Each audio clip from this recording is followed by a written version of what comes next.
Halo Sobat Caping, kembali lagi bersama saya di channel Caping Petani. Bagaimana kabar Sobat Caping semua? Semoga Sobat Caping dalam keadaan sehat walafiat dan yang selalu menonton channel ini dimudahkan segala urusan dan rezekinya. Buat Sobat Caping yang baru melihat channel ini, bisa langsung subscribe di bawah ya, dan nyalakan loncengnya agar tidak ketinggalan info-info menarik selanjutnya. Pada kesempatan kali ini, saya ingin mengulas kembali tentang jadam. Apa tujuan pentingnya kita menerangkan jadam dan pola pikir baru yang harus kita miliki sebagai penggiat tani? Untuk lebih lanjutnya, tonton terus video ini sampai habis.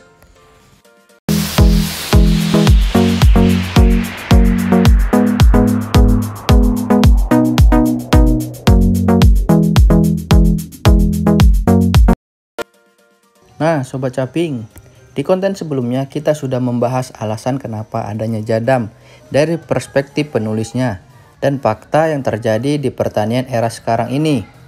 Sobat sekalian, tahukah apa artinya jadam?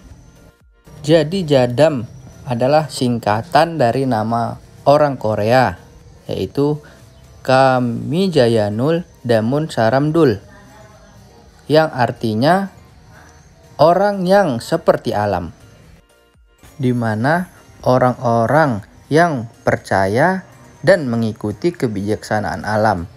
Dalam kebijaksanaan alam terletak jalan menuju hasil tinggi, kualitas tinggi, dan biaya rendah. Sobat Caping sekalian, di konten ini saya tidak ingin langsung mempraktekkan berbagai racikan ataupun hasil penelitian jadam yang dapat kita terapkan. Sebelum masuk ke topik tersebut, saya ingin kita memahami tujuan dan prinsip-prinsip yang bisa menjadi pola pikir baru, mindset, pengetahuan dari jadam ini, agar kita benar-benar mengaktualisasikan di berbagai kegiatan pertanian kita. Sering kita dengar bahwa petani menjadi tulang punggung pertanian. Tapi, benarkah itu dalam keadaan sebenarnya? Mungkin sobat sekalian yang berada di pedesaan ataupun di daerah pertanian bisa melihat bahwa petani itu serba kesusahan dan serba kekurangan. Kenapa? Karena petani tidak mandiri dalam hal mengelola pertaniannya, baik itu dalam pemenuhan kebutuhan pertanian, input, pupuk, obat-obat, pengendalian hama penyakit. Faktor tersebut membuat besarnya modal dalam bertani. Dan sekarang bisa kita lihat petani banyak mengutang dalam pemenuhan pupuk dan akan dibayarkan setelah panen. Bagaimana jika gagal panen? Kondisi tersebut terus terulang setiap kali kita melakukan kegiatan pertanian dari tahun ke tahun. Kapan petani mandiri finansial? Untuk itu Sobat Caping, di jadam memiliki 4 tujuan. Apa aja itu? CC. CC adalah singkatan dari S yang pertama, yaitu simple, yang artinya prinsip pertanian yang sederhana. Lalu E, yaitu easy, yang artinya mudah dibuat atau gampang. Selanjutnya S, silmiah, yang artinya metodologi adalah ilmiah. Dan yang terakhir E, efektif, yang artinya sangat efektif dan berbiaya rendah atau murah. Kenapa lahir 4 tujuan tersebut?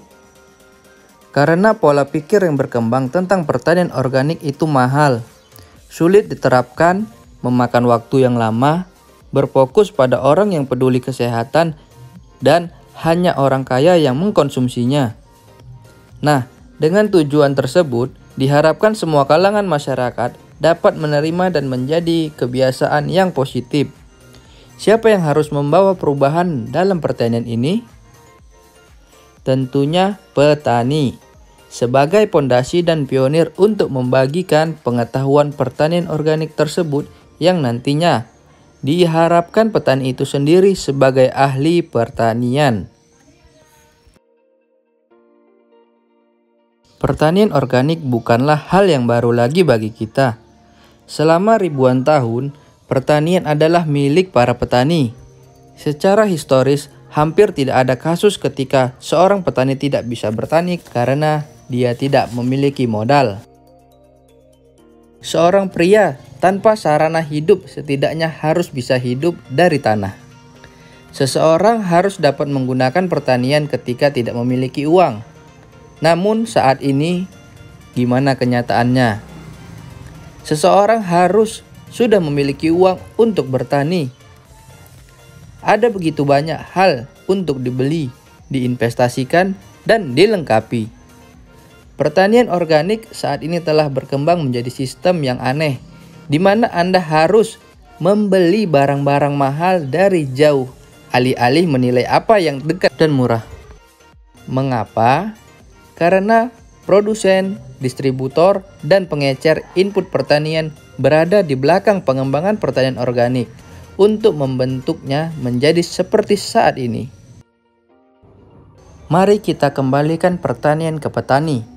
Mulai sekarang, bisa kita tanamkan ke diri kita dengan menyebutkan, tidak ada orang lain selain saya yang harus menjadi ahli pertanian. Hanya dengan begitu, Anda akan memulihkan kelangsungan pertanian Anda. Mari kita hentikan kenaikan biaya dengan mimpi menjual dengan harga yang lebih tinggi dan menghasilkan uang yang banyak. Kelangsungan hidup berarti bahwa Anda harus dapat memenuhi kebutuhan setelah menjual dengan harga pasar, karena Anda telah berhasil mengurangi biaya ke tingkat yang sangat rendah.